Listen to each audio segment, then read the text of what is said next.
Mga bro, tila seryoso na talaga ang Pilipinas sa pagpapalakas ng ating depensa. Kamakailan lang ay inanunsyo ng ating Defense Minister na sinimulan na ng gobyerno ang pagsolicit ng mga offers para sa plano nilang bumili ng 40 bagong multi-role fighter aircraft. Ito ay para mas maprotektahan ang ating teritoryo at siguraduhing handa tayo sa anumang banta. Ang gobyerno, mga bro, ay naghahanap ng reasonable financing schemes para pondohan ang modernization program natin. Kasama dito ang posibilidad na gumamit ng syndicated loans mula sa mga private lenders. Napaka-practical na diskarte, di ba?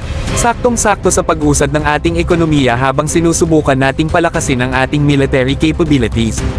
At eto pa, mga bro, binigyan na ng go signal ni President Ferdinand Marcos Jr. ang Horizon 3 acquisition plan. Para sa mga di pa pamilyar, ito ang plano natin para kumuha ng mga bagong military weaponry at equipment na nagkakahalaga ng 1.89 trillion pesos o halos $33 billion. Napakalaking hakbang ito para sa pag-upgrade ng ating depensa.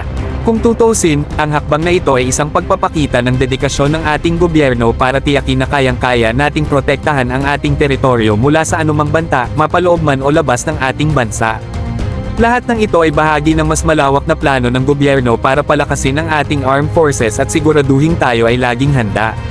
Mga bro, ang magandang balita na ito ay patunay lang na hindi natutulog sa pansitan ng ating gobyerno pagdating sa seguridad at kaligtasan ng bansa.